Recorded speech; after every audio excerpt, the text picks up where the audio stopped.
Escuchen con atención, porque lo que están a punto de escuchar no lo van a encontrar en CNN, en Fox News, ni en ningún canal de televisión convencional. Lo que están a punto de escuchar es la verdad geopolítica que las élites de Washington prefieren mantener oculta detrás de capas de narrativa mediática cuidadosamente construida. Hoy hablamos de algo que sacudió los cimientos de la estrategia militar occidental, la exposición de las ciudades subterráneas de misiles de Irán, una infraestructura tan sofisticada, tan profundamente enterrada en la roca persa, que desafía todo lo que los analistas occidentales querían que el mundo creyera sobre las capacidades reales de Teherán. Porque fíjense bien en esto, cuando los israelíes lanzaron sus ataques, cuando los medios de comunicación comenzaron a publicar titulares triunfantes sobre el supuesto colapso de las defensas iraníes, lo que realmente ocurrió fue exactamente lo contrario. Lo que el mundo vio no fue el debilitamiento de Irán. Lo que el mundo vio fue la confirmación de que Irán lleva décadas preparándose para exactamente este momento. Para entender la magnitud de lo que estamos presenciando, necesitamos retroceder en el tiempo, no semanas, no meses, años, décadas. Necesitamos entender la doctrina militar iraní desde sus raíces más profundas, porque lo que estamos viendo hoy no es un accidente, no es una improvisación de última hora, es el resultado de una planificación estratégica meticulosa que comenzó después de la Revolución Islámica de 1979 y que se aceleró dramáticamente después de la guerra Irak-Irán de los años 80. Esa guerra, que duró 8 años y costó más de 1 millón de vidas iraníes, enseñó a los líderes militares de Teherán una lección que nunca olvidarían. La supervivencia del Estado iraní dependía de desarrollar capacidades defensivas y ofensivas que ninguna potencia externa pudiera destruir con facilidad. Y cuando digo ninguna potencia, incluyo explícitamente a los Estados Unidos de América. Los guardianes de la Revolución Islámica, la fuerza militar más poderosa de Irán, estudiaron cada conflicto moderno con una meticulosidad que debería avergonzar a muchos analistas occidentales. Estudiaron la Primera Guerra del Golfo, estudiaron la invasión de Irak en 2003, estudiaron la forma en que las fuerzas aéreas de la OTAN destruyeron sistemáticamente la infraestructura militar de Libia y sacaron una conclusión irrefutable: cualquier activo militar que estuviera expuesto en la superficie era, en última instancia, un activo destruido. La pregunta no era si sería atacado, la pregunta era cuándo. Entonces hicieron algo que los analistas de la CIA tardaron años en reconocer plenamente. Literalmente metieron su arsenal debajo de la tierra, pero aquí está la parte que Washington no quiere admitir abiertamente. Lo que los ataques recientes revelaron al mundo no fue la vulnerabilidad de Irán.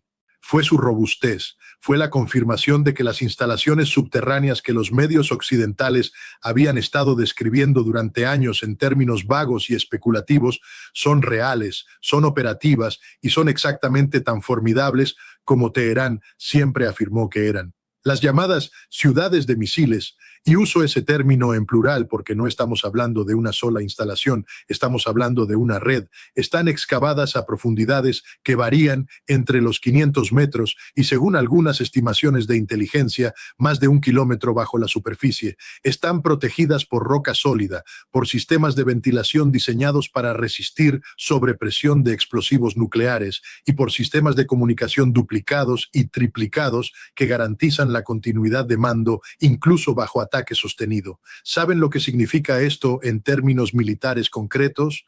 Significa que las llamadas bombas Bunker Booster que Estados Unidos suministra a Israel, incluyendo las GBU-57 de casi 13 toneladas métricas, simplemente no son suficientes. Físicamente no son suficientes.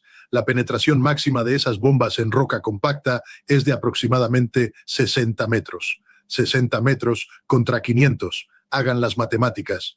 Y cuando Washington insiste en que las opciones militares contra el programa nuclear iraní están sobre la mesa, lo que realmente está diciendo es que sus opciones son profundamente limitadas, que la ventana estratégica que existía hace 20 años, cuando las instalaciones de Natanz eran relativamente superficiales y vulnerables, ya no existe de la misma manera. Y aquí está la verdad más incómoda de toda esta situación. Irán no construyó estas capacidades para atacar a nadie, las construyó para sobrevivir. Existe una diferencia fundamental entre estas dos cosas, y es una diferencia que la narrativa mediática occidental sistemáticamente colapsa, mezcla y oscurece, porque reconocer esa distinción obligaría a hacer preguntas muy difíciles sobre quién exactamente es el agresor en esta región. Pensemos en el contexto histórico con honestidad intelectual, algo que lamentablemente escasea en los círculos de política exterior en Washington. Irán no ha invadido a ningún vecino en más de 200 años. Irán fue víctima de una invasión iraquí en 1980 que contó con el respaldo logístico, de inteligencia y armamentístico de los propios Estados Unidos. Irán fue el objetivo de un programa de sabotaje cibernético sin precedentes, el virus Stuxnet, desarrollado conjuntamente por Estados Unidos e Israel para destruir sus centrifugadoras nucleares. Irán ha visto a sus científicos nucleares asesinados en las calles de Teherán en operaciones de magnicidio selectivo atribuidas al Mossad israelí. Y nos sorprende que Irán haya decidido enterrar su capacidad de respuesta tan profundo que ningún enemigo pueda destruirla. Para comprender completamente lo que significan estas ciudades de misiles en el tablero geopolítico del siglo XXI, necesitamos hablar de la doctrina estratégica iraní en su totalidad. Los guardianes de la revolución han desarrollado lo que ellos llaman una doctrina de disuasión asimétrica. No intentan igualar a Estados Unidos avión por avión, portaaviones por portaaviones, soldado por soldado. Saben que eso es imposible y que intentarlo sería suicida. En cambio, han desarrollado capacidades específicamente diseñadas para hacer que el costo de atacar a Irán sea tan alto, tan devastadoramente alto, que ningún adversario racional esté dispuesto a pagarlo. Y el corazón de esa doctrina es el arsenal de misiles balísticos y de crucero más sofisticado del Medio Oriente, que ahora sabemos con certeza que está protegido bajo tierra en instalaciones que pueden sobrevivir prácticamente cualquier ataque convencional.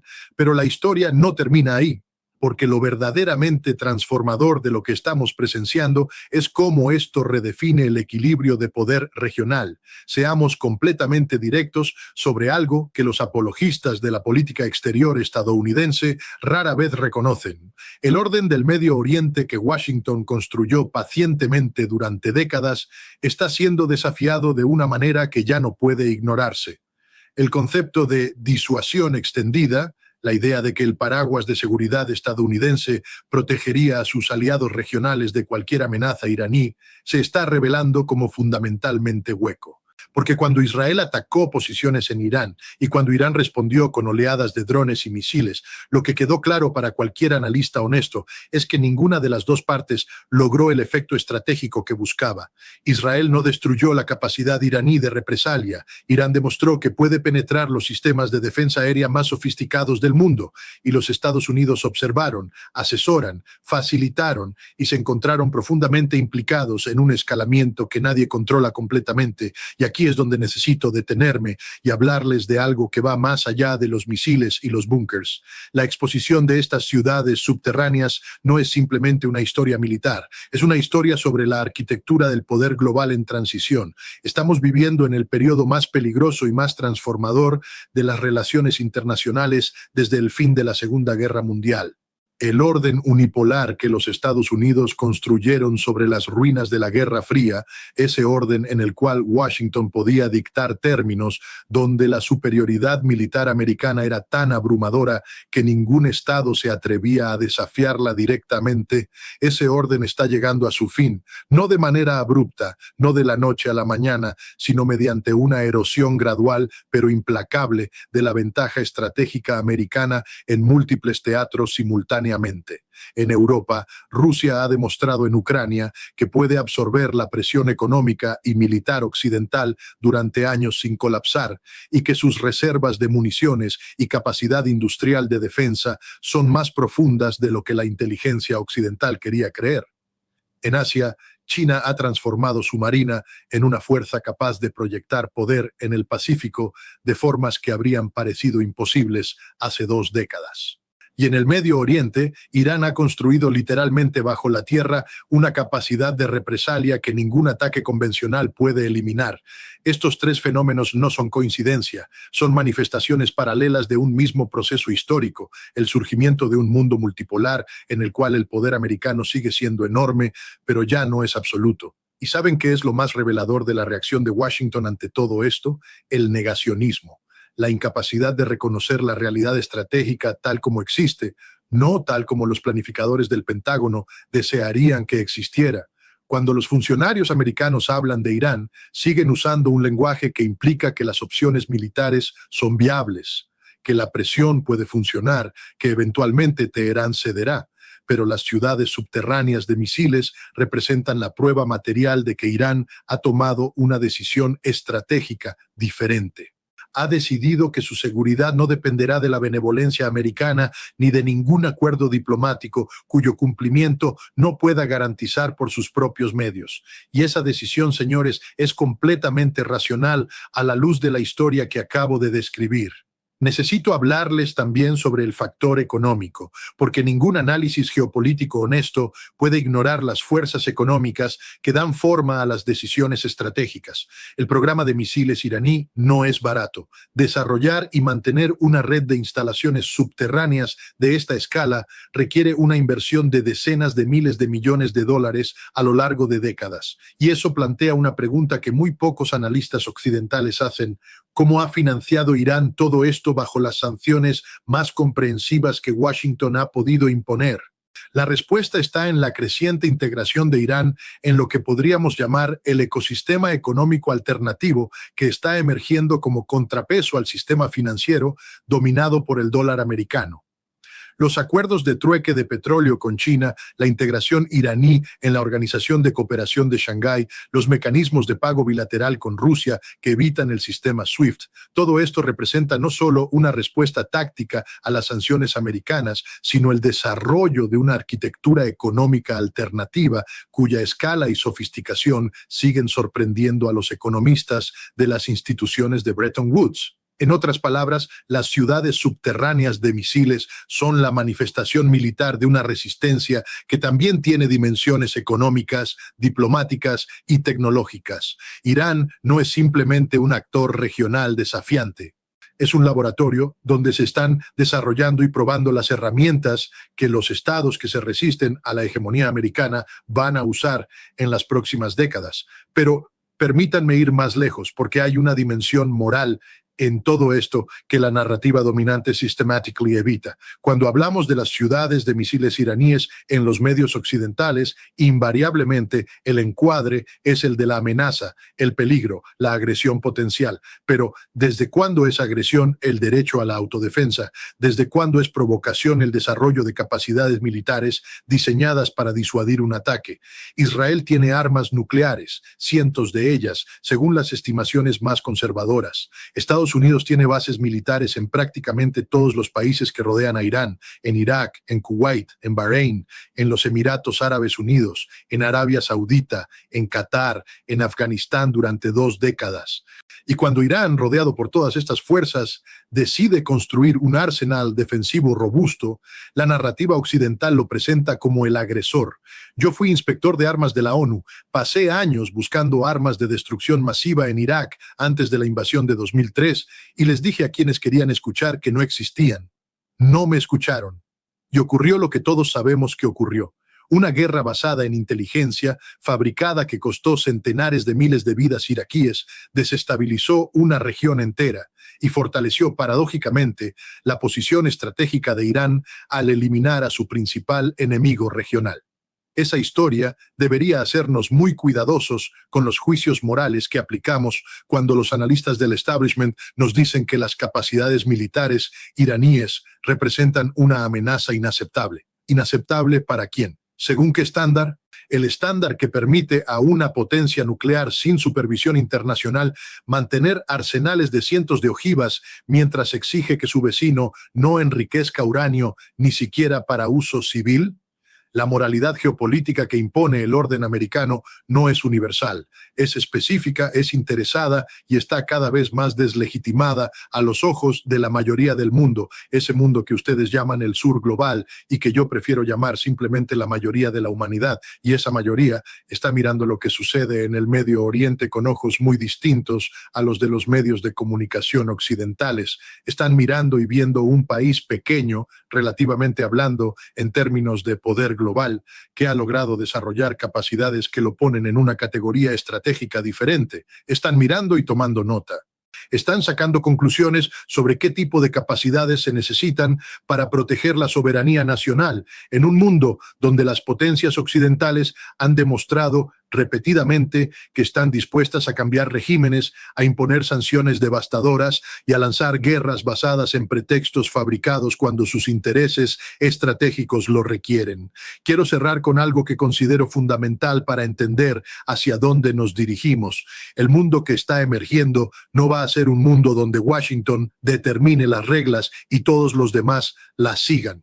Tampoco va a ser un mundo donde Moscú o Pekín o Teherán dicten los términos. Va a ser un mundo genuinamente multipolar con todos los riesgos y todas las oportunidades que eso implica. Un mundo así requiere diplomacia real, requiere respeto mutuo entre civilizaciones, requiere que las potencias más grandes estén dispuestas a aceptar limitaciones a su propio poder a cambio de estabilidad sistémica.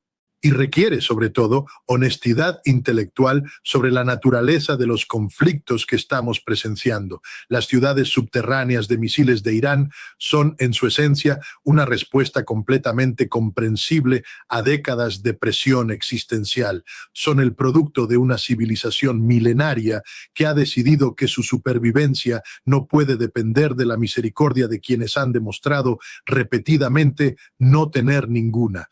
Y mientras Washington siga negándose a reconocer la legitimidad de esa postura estratégica, mientras siga insistiendo en que la única relación aceptable con Irán es la de sumisión o colapso, mientras siga proveyendo armas y cobertura diplomática para los ataques que han acelerado el desarrollo de exactamente las capacidades que dice querer eliminar, mientras todo eso continúe, nos dirigimos hacia un escalamiento cuyas consecuencias ningún planificador militar en ninguna capital del mundo puede predecir con certeza. La verdadera moralidad de esta situación no está en los titulares, está en las preguntas que nadie en los medios convencionales quiere hacer. ¿Tiene un pueblo el derecho a defenderse? ¿Tiene un Estado el derecho a desarrollar capacidades que disuadan un ataque? ¿Tiene una civilización el derecho a existir en sus propios términos sin que ninguna potencia exterior determine qué armas puede tener y cuáles no? La respuesta a esas preguntas, si tenemos la honestidad y el coraje intelectual de confrontarlas, determina todo lo demás. Determina cómo evaluamos lo que está ocurriendo en el Medio Oriente, determina cómo entendemos el verdadero significado de esas ciudades subterráneas que emergen ahora a la conciencia pública global, y determina, en última instancia, si como ciudadanos americanos somos capaces de exigir una política exterior que esté a la altura no de los intereses de las élites que se benefician de la perpetuación de estos conflictos, sino de los valores que decimos defender. Piensen en eso, cuestiónenlo todo, porque esa es la única forma de llegar a la verdad.